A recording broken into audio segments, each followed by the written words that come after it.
¿Cómo les va? Arrancamos un nuevo programa de La Voz de Todos. Bueno, hace algunas horas atrás una nueva movilización hubo por parte de varios sectores de la sociedad, encabezados por Moyano, de la CGT Disidente, la CGT Azul y Blanca, la CTA, y participaron otros sectores, como por ejemplo parte de la Unión Cívica Radical, ¿no? ¿Qué diría Raúl Alfonsín si estuviera entre nosotros? Pero esa es una discusión que se tienen que dar los radicales. También en las últimas horas, el ministro del Interior y Transporte ha anunciado un aumento que va a impactar fuertemente, sin dudas, en las clases obreras, ¿no? Y también en las últimas horas, algunos municipios del conurbano tomaron una decisión a la cual le dio marcha atrás Mauricio Macri. Hay algunos municipios del conurbano que van a aplicar una tasa en el combustible. ¿Cómo va a terminar esta historia? No lo sé. Pero hay varios municipios ya del conurbano que en sus presupuestos han enviado esto a las legislaturas locales. Por otro lado, ustedes saben que uno de los hombres a los cuales más se lo nombra, últimamente y se los busca, es el intendente de Tigre, Sergio Massa. El pasado jueves, Sergio Massa de local jugó un partido contra el equipo de Daniel Scioli, allí en Tigre. Esta vez salieron de Villa Laniata, donde hace de local el equipo de Scioli, para ir a un club histórico del centro de Tigre, de la ciudad de Tigre, donde se jugó una copa de desafío. En este caso, futbolísticamente hablando, ganó el equipo de Sergio Massa 13-7. Pero obviamente aprovecharon para hablar de política. Entonces la pregunta es, ¿esa pelea entre Massa y Scioli y Massa, es real o es para la gilada, como se dice en la jerga? El tiempo vamos a ver qué dice, pero últimamente, por cuestiones deportivas, por cuestiones culturales, Massa y Scioli, más allá de ser vecinos, porque Daniel Scioli vive en Tigre, se están viendo demasiado seguido. Vamos a ver en qué termina la historia. Bueno, para analizar un poco lo que está sucediendo, lo que sucedió, está el dirigente del Partido Obrero, Marcelo Ramal, que siempre nos viene a acompañar para analizar todas estas cosas. ¿Cómo estás, Marcelo? Bienvenido. ¿Qué tal, Daniel? ¿Cómo estás? Muy bien. Bueno, va a recaer sobre los sectores con más necesidades este aumento que acaba de anunciar Randazzo, más allá de que dicen lo del SUBE, pero va a recaer en la gente más humilde. Porque también hay imposibilidad de cargar el SUBE en muchos lugares, en el conurbano fundamentalmente, por el porcentaje que le dan a aquellos que tienen la posibilidad de cargarlo, ¿no? Porque tienen que hacer un depósito de dinero muy importante, después se le termina la carga, le dan solamente el 1% de la recaudación, entonces muchos kiosqueros no quieren saber nada, además por la responsabilidad del dinero que tienen que ir al banco y bueno, es bastante engorroso. Y te decía, este impuestazo. Por el otro lado, Macri da marcha atrás con el impuesto a las naftas. Si bien hay muchos municipios en el conurbano, como yo decía recién, que lo van a implementar. ¿Cómo termina la película? No sé. Y también en las últimas horas esta movilización donde también el Partido Obrero estuvo acompañando. Analizamos un poco todos estos temas. Bueno, primera cuestión. El problema del aumento en el transporte, trenes y colectivos. Indudablemente que cuando uno piensa en trenes, cuando piensa en transporte público, piensa en un desastre de toda una década, concesionarios que han vaciado el sistema ferroviario. Entonces, el ministro Randazzo, hablando por cadena nacional o dando un informe al país, lo primero que uno quisiera saber en esta gestión de hace algunos meses es qué es lo que se ha investigado sobre la gestión de estos concesionarios. Ciriliano, Rogio, Romero, los que han manejado TVA, la línea Roca, etc. Sobre esto no sabemos absolutamente nada. Hubiéramos querido primero tener un informe sobre cuál ha sido esta gestión pasada, qué investigación, qué sanciones, qué resarcimiento se va a tomar el Estado frente a estos concesionarios y después hablar en todo caso de costos y de tarifas. Randazzo hizo al revés. Lo primero, un aumento en el transporte público, va a recaer sobre todos los sectores que vos mencionaste, pero lo más grave es que este aumento va a ser recolectado por los mismos que vaciaron el sistema ferroviario. Es decir, le da un incentivo económico a quienes deberían ser definitivamente retirados del ferrocarril y del servicio de colectivos. Entonces estamos ante un nuevo rescate de aquellos que vaciaron el sistema ferroviario. Segundo problema, lo que mencionaste del subte y de esta ley de ayer. Yo creo que no es casual, no es una coincidencia, que Randazzo haya anunciado estos aumentos muy pocas horas antes de la transferencia del servicio del subte. ¿Por qué?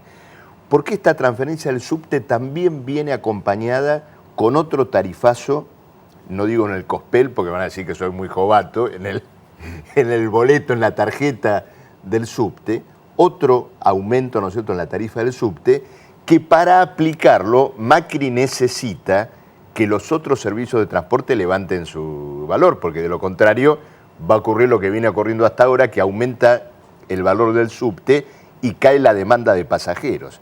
Entonces, acá hay un aumento sincronizado de la Nación con Macri, bueno, y otra expresión de un acuerdo, de un pacto muy claro, que en una cantidad de cuestiones que tiene que ver con la gestión de la ciudad se está produciendo entre el macrismo y el kirchnerismo. Bueno, tercera cuestión, es indudable que en el marco de aumentos de boleto de colectivo, tarifazos, una inflación creciente y una voluntad del gobierno de contener los aumentos salariales, fíjate que en la última reunión que hubo, inclusive con esta CGT oficialista, el gobierno condiciona el aumento del mínimo no imponible, es decir, el problema del impuesto a las ganancias, a que los sindicatos bajen sus pretensiones en materia de aumento salarial. Pero con aumentos en el boleto de colectivo, de transporte, con una inflación en aumento, ¿cómo los sindicatos podrían tolerar esto que les está exigiendo el gobierno?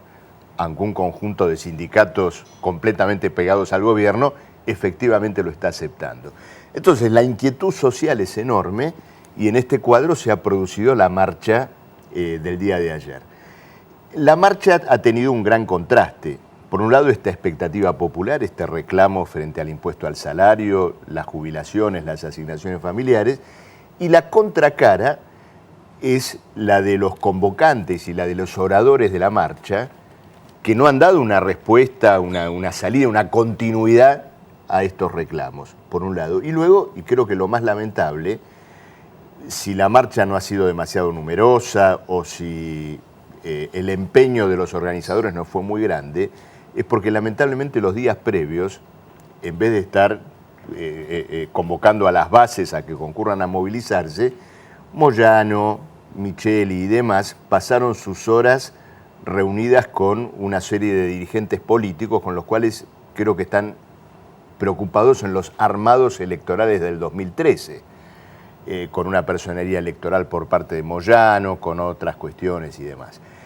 Que el sindicalismo se una o se introduzca en la política, indudablemente no tiene nada de malo porque la clase obrera necesita representación, una expresión política. Lo grave es que lo hagan de la mano de un Macri, de un De la Sota, de un Scioli, es decir, de gente que en su gestión oficial actualmente está llevando una línea tan negativa para los trabajadores como la del gobierno nacional.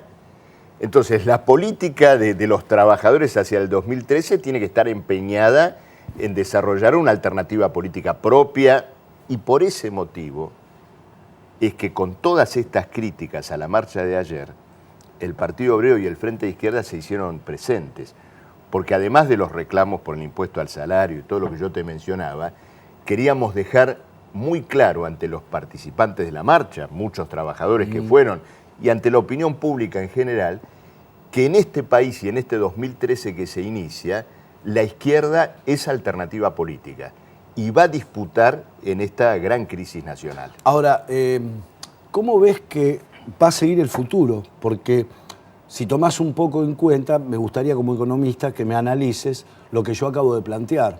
Hoy Macri dio marcha atrás con el impuesto a las naftas, pero los municipios del conurbano, ya unos cuantos, lo van a implementar, porque uno que habla mucho con los intendentes, están muy asfixiados. Por un lado, los que más recaudan, menos coparticipación de la provincia reciben. Una cosa incomprensible, porque la lógica sería, si yo recaudo más, me tenés que devolver más. En la provincia de Buenos Aires está pasando al revés. Yo entiendo lo de la solidaridad con aquellos que no tienen la misma recaudación que algún municipio X, con mucha recaudación. Pero por el otro lado también entiendo el esfuerzo que hace ese vecino. Además, si le agregamos los horrores políticos que cometieron desde el gobierno de la provincia, los legisladores que algún día se tendrían que hacer cargo de crear un montón de municipios nuevos que no se pueden sostener por sí solos y que dependen exclusivamente que le tire algo a la provincia. Si no, no se pueden sostener. No tienen industrias, tendrán mucha capacidad territorial en el campo, pero no tienen industrias, no tienen habitantes, no tienen masa recaudatoria. Entonces, camino al desastre. Pero, te repito, cuando hoy hay intendentes que la provincia no le cumple con la obra pública que le tiene que hacer, donde se ven recontra sacrificados porque los intendentes se tuvieron que hacer cargo de la seguridad pública, de la salud pública, de la educación, de un montón de cosas que no están delegadas por la ley orgánica de los municipios, porque tampoco los legisladores de la provincia quieren modificar la ley orgánica de los municipios, porque la cosa cambiaría. Pero ahora hay intendentes, te repito, están decididos y van por el impuesto al combustible en sus municipios. ¿Cómo termina esta película? Bueno, esto del impuesto a los combustibles es una frazada corta. Vos te das cuenta que es un impuesto directo al consumo. Ya sea la persona, el automovilista, ¿no es cierto?, que carga y que compulsivamente tiene que pagarlo, es el impuesto preferido de todos los planes de ajuste hoy en Europa. En todos lados vas a encontrar impuesto a los combustibles. Ahora, lógicamente la persona que tiene que pagar la nafta más cara, directamente o indirectamente, porque compra un alimento que al ser movido por un flete, después le recargan en el precio, ¿no es cierto?, el aumento de este impuesto. Lo que ocurre es lo siguiente: la persona que compra más caro el alimento o el combustible, luego se tiene que privar de otro consumo. Lo que no se recauda, o mejor dicho, lo que se recauda además por el impuesto a los combustibles, se dejará de recaudar por ingresos brutos. Entonces es la frazada corta, es una política que no conduce a ningún lado. Vos mencionabas la falta de obra pública en los municipios de la provincia de Buenos Aires. La falta de obra pública es general, en la ciudad, en el conjunto de las provincias. Ahora, ¿cuál es la paradoja? Tenemos un mercado financiero que rebosa de dinero. La plata ya no se sabe dónde colocarla. Sin embargo, no hay inversión. El propio Estado no invierte y está reciclando una masa de deuda pública que asegura enormes beneficios a ese dinero que circula y que no se aplica en inversión. Entonces ahí hace falta una intervención profunda, poderosa de un Estado responsable no ante los grupos inmobiliarios o ante la patria contratista, sino un Estado responsable ante la población que trabaja para reorientar esos recursos, dirigirlos a la inversión, aumentar la oferta en la Argentina y de ese modo también ayudar, ¿no es cierto?, a una caída de los precios. Bueno, una política y una orientación que está completamente fuera del horizonte, tanto del gobierno como de los que hoy de alguna manera están tejiendo alternativas desde la oposición tradicional. Pero insisto, la variante de los impuestazos echa más nafta al fuego de la inflación y luego conduce a que se contraiga el consumo en cualquier otra área que se plantee. En 30 segundos, ¿vas a ser candidato a legislador por la ciudad el año que viene? Bueno, esa es una cuestión que seguramente los compañeros del Partido Obrero, del Frente de Izquierda, lo van a resolver. Por mi parte, siempre en la lucha, y seguramente quiero decirte una sola cuestión que me parece importante. Macri no gobierna solo en la ciudad. Gobierna en pactos con el kirchnerismo, pero en pactos también con Proyecto Sur. Los legisladores de Pino Solanas votaron el impuestazo a la ABL. Entonces, la ciudad necesita una verdadera oposición política desde el lugar de los trabajadores. Y el Partido Obrero y el Frente de Izquierda van a dar esa batalla en el 2013. Ahora vamos a hablar con Marcelo Bodar, perdón, con Alejandro, que es legislador porteño. A ver si votó lo que vos dijiste que votaste. Buen año y gracias. Igualmente, gracias a vos. Después del corte en La Voz de Todos, Alejandro Bodar, Marcelo, lo confundí con él. Alejandro Bodar nos va a decir qué pasó con el subte en realidad, qué va a pasar y si lo que dice Ramal es verdad, que ellos acompañaron a Macri con el impuestazo en la ciudad de Buenos Aires. Ya venimos.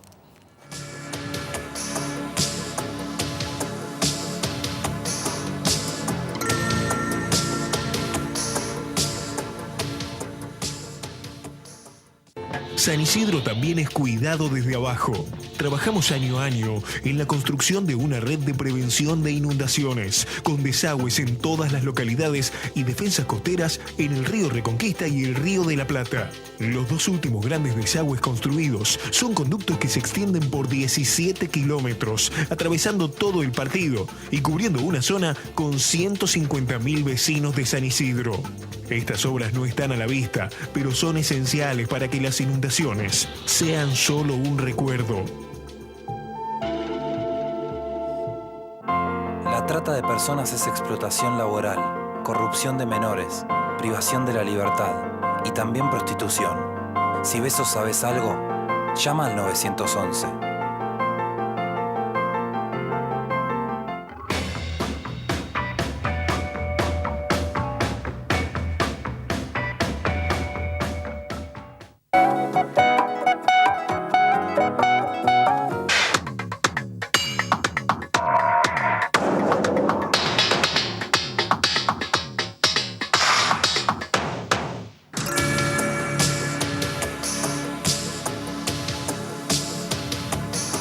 Bueno, muy bien, seguimos en La Voz de Todos. Ale, ¿cómo te va? Bienvenido, un gusto como siempre. Igualmente.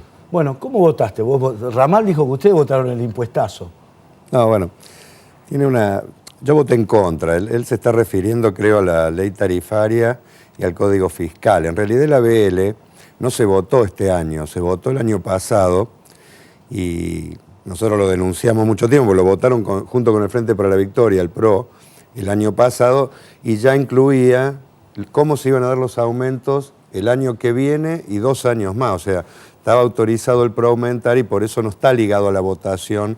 Él se refiere a esa votación donde un sector de Proyecto Sur votó a favor, yo me opuse, y creo que fue un error político de Proyecto Sur, pero no está ligado a la BL. Esto es importante saberlo porque... ¿Y ahora cómo va a ser el vecino de la ciudad para pagar esto? Porque hay sectores que sí, que lo pueden pagar y deben pagarlo. Pero yo creo que hay sectores que les va a doler mucho el bolsillo, ¿no? Nosotros con todas las asociaciones de consumidores presentamos una ley alternativa porque nos parece una barbaridad cómo se configuró el ABL. Porque no hubo un revalúo casa por casa. La única forma de hacer un impuesto que no sea regresivo es evaluando caso por caso.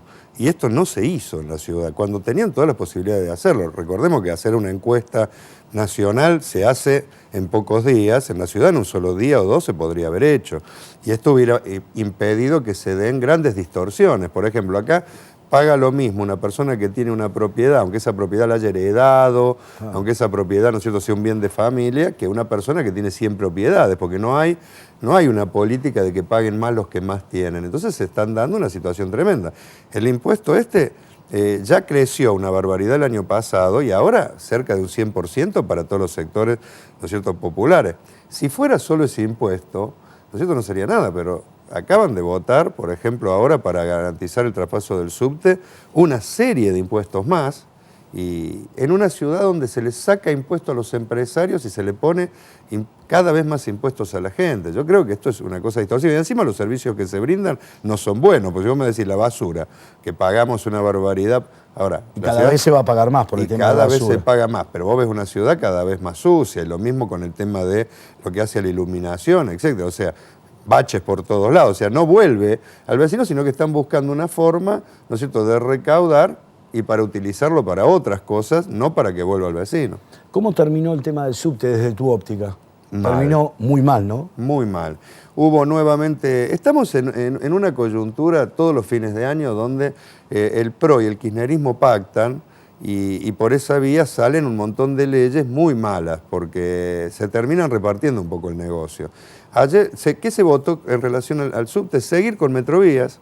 O sea, si hay una política que fracasó aquí es la de seguir con los concesionarios privados y en particular con uno que ya probamos durante todo este tiempo y que ha llevado al servicio de subte a un desastre. Sin embargo, se votó continuar con ello, se votó seguir con la privatización, se votaron, lo que te comentaba recién, más impuestos que van a recargar la carga impositiva sobre los vecinos y además se va a trasladar a la inflación, porque todos los impuestos terminan dando más inflación y se le votó superpoderes a Macri por 2 años con opción a un año más. Al final, por la gran resistencia de los trabajadores, retiraron algunas cláusulas muy malas, pero dejaron abierta la puerta para el tema de servicio mínimo, que es un condicionante hacia la posibilidad de que puedan hacer huelga. O sea, yo creo que es malo porque no se solucionó ningún problema y al revés. Tanto los usuarios como los trabajadores van a sufrir el problema del subte en los años siguientes. Yo denuncio que con esta política, cuando mañana pase un accidente como el de 11, que nadie se haga el distraído. Tiene que ver con este pacto que ha hecho el PRO y el kirchnerismo. Además, Marcelo Ramal recién, no sé si coincidís, comentaba de que le han dado la potestad a Metrovías que siga manejando La Plata, lo cual es una cosa increíble, ¿no? Total, o sea, el colmo es que fruto de que todos, ¿no es cierto?, los sectores verdaderamente opositores denunciamos que no se le había hecho ni una auditoría a Metrovías. Entonces, ¿cómo era posible saber los costos si primero no haces una auditoría para ver en qué gasta el dinero? Fíjate vos cómo será el pacto que hay para salvar a Metrovías, que la auditoría tiene prácticamente 8 meses para hacerse, pero sin embargo el contrato se va a hacer en los próximos 3 meses de nuevo con Metrovías. ¿Qué quiere decir esto? Que primero se va a hacer el contrato, se le van a dar todas las garantías. Y después lo controlamos. Y después lo controlamos lo viejo, digamos. Claro, o sea, es una cosa ridícula. Está hecho todo para que Metrovías siga haciendo lo que quiera. Y va a seguir robando, porque roba. Claro, porque la lógica es, primero te controlo y de acuerdo a cómo salió el control, nos sentamos y discutimos el nuevo pliego. Acá es al revés. Primero te doy la nueva concesión, te prorrogo, digamos, la concesión y después te controlo lo viejo. Te doy subsidios, te doy todo, te acepto todos los gastos que vos me decís todo y después hago una auditoría. Una cosa ridícula. Además, el tema de la basura, uno nota que Macri lo toma muy como a la ligera. Y lo que no se ha dado cuenta él todavía, y muchos del sector político y muchos de mis colegas, que lo he comentado aquí, que el problema que tiene Scioli hoy no es que Scioli se enojó por el tema de la basura. Se le pararon de mano los intendentes a Scioli porque todos los que están afectados por el SEANSE le dijeron, gobernador, no le vamos a dejar entrar en ningún camión. Tigre, San Miguel, San Martín, San Fernando, San Isidro, Vicente López, Escobar, 3 de febrero, no dan más esos municipios. La gente a la noche no puede dormir de acuerdo a cómo viene el viento. Bueno, es que... Y Macri parece que no se dio cuenta de la problemática que tiene con esto. Lo que pasa es que en la ciudad había una ley que se tenía que cumplir, que planteaba que prácticamente desde el 2007 tenía que estar, ¿no es cierto?, la ley de basura cero, donde se tenía que haber hecho inversiones y una gran campaña sobre la población para que pudiera dividirse la basura, reciclarse lo que se tenía que reciclar y solo una pequeña parte ir, ¿no es cierto?, como residuos sólidos a los SEANSE. Pero acá, como no se hizo nada, son toneladas y toneladas, y es cierto, no podemos vivir, vamos a terminar tapados de basura si no hay una política. Pero bueno, ahí es donde salta el poco interés de los gobiernos por tener una política realmente de cuidar el medio ambiente, cuidar a la población. Como es más barato cargar todo y despacharlo, y además porque hay un lucro de las empresas también de transporte que están entongadas, lamentablemente, uno que tenga que decir esto, con los gobiernos, que le conviene tener grandes cantidades de basura, porque por esa vía justifican los contratos millonarios, como este caso el de basura, que se lleva el 7,2% del presupuesto. Una barbaridad y que crece año a año. O sea, pagamos muchísimo y cuando ese dinero habría que invertirlo para que cada vez haya menos basura. Claro, además, tomando un poco lo que vos decís, la realidad es que en Capital o en la Ciudad de Buenos Aires y en el conurbano no hay más de 4 empresas que se dediquen a esto. Y cada vez que alguna quiso asomar la cabeza, que quiso meterse, olvídate. Totalmente. No pasó nunca la General Paz. No dejan entrar a ninguna empresa. Sí, en esto hay también están los camioneros una relación con los sindicatos. No incluso algunas de esas empresas ya no son solo de empresarios, sino que son propios de los sindicalistas. Entonces todo un gran negocio y detrás se mueve mucha plata y yo creo que hay una relación de corrupción con muchos de los dirigentes políticos de municipios y de algunas de las provincias. Sí, acá en la ciudad son 5. Claro. Y fíjate, te digo una cosa, hay un área, nadie lo sabe, hay un área sobre Lugano que es el ente de higiene urbano, o sea, el Estado el que va y cuida y recoge la basura, que cuesta 1/3 menos por cuadra de lo que nos cuesta a los vecinos pagarle a la empresa privada. Hay municipios del conurbano que para el año próximo en sus presupuestos bajaron un 30% con la empresa prestataria de servicio de recolección de residuos y están poniendo los barrenderos municipales. Es infernal lo que se ahorran. Hay municipios que se van a ahorrar casi 3 millones de pesos por mes Así que te mirá, digo, ¿sabés es un buen negocio. ¿Sabés cuánto se podría ahorrar acá si se estatizara el servicio? 1.750 millones de pesos por año. ¿Sabés lo que se podría hacer con eso? Todo lo que se votó por el subte es para intentar recaudar 1.000 millones. Y vos fíjate si será buen negocio el de la basura, que la empresa Venturino, la histórica de Mar del Plata, de General Pueyrredón, Vudú prácticamente la fundió. Y sin embargo se levantó, así que debe ser buen negocio. Es un negocio redondo, redondo. Bueno, ¿qué avisorás para el 2013? Porque van a estar casi todos en campaña y pocos preocupados por la gente, y esto es lo preocupante. Bueno, yo creo que... O algunos estarán preocupados por la gente, ¿no? Yo creo que el país está produciendo un cambio grande en el humor social. Esto es lo que explica que vengamos de hechos de una magnitud muy grande. Los caceroleros, ¿no es cierto?, que cada vez han ido increyendo, un paro general que fue masivo, marchas, movilizaciones, se ha retomado la calle, y cuando esto pasa el gobierno ha perdido la calle. Yo creo que está mostrando la necesidad de un cambio. Yo no creo que ese cambio venga de las viejas opciones, ni de los Macri, ni de los Scioli. Creo que está planteada la posibilidad de hacer una alternativa realmente distinta. Ahora, yo creo que esa alternativa que estamos construyendo con Pino, con otros sectores, la izquierda tiene que jugar un rol, pero no se puede cerrar sobre sí misma. Creo que tiene que aprender la izquierda a trabajar con otros sectores. En eso estamos un poco nosotros. Yo llamo a los compañeros del Partido Obrero, a sectores con los que compartimos muchas cuestiones, a que es hora de presentar una alternativa que no sea solo testimonial, sino que realmente hay una crisis de la vieja dirigencia política. Está planteada una posibilidad histórica en el país, que es poner en pie un nuevo movimiento político que venga a transformar realmente el país. Esa fuerza solo la podemos construir si trabajamos con otros sectores, si no nos encerramos en nosotros mismos. Ese es un poco el llamado que hacemos desde el MST. Estamos avanzando porque venimos de hace mucho tiempo trabajando con Pino Solanas. Estamos ahora en un proceso de acuerdo con la gente de Lozano, de Víctor de Genaro. Vamos a hacer una alternativa en la ciudad que creemos que tiene grandes posibilidades de disputarle de igual a igual al PRO y al kirchnerismo, que están en un amorío porque ahora están prácticamente votando todos juntos, y no votando todos juntos al servicio de la gente, sino al servicio del negocio inmobiliario. Entonces creo que esa es la tarea, y si nos va bien en la capital federal y en algunos distritos, creo que puede surgir del 2013 una alternativa que se plante, ¿no es cierto?, para el 2015 con grandes posibilidades. Alejandro, gracias por compartir este año, buen año el próximo, nos vamos a estar viendo. Bueno, gracias Daniel, y la verdad que un placer estar con vos siempre. Gracias, muy amable. Señores, nosotros nos reencontramos en 7 días. A todos la mejor Nochebuena y la mejor Navidad. Chau, hasta la semana que viene.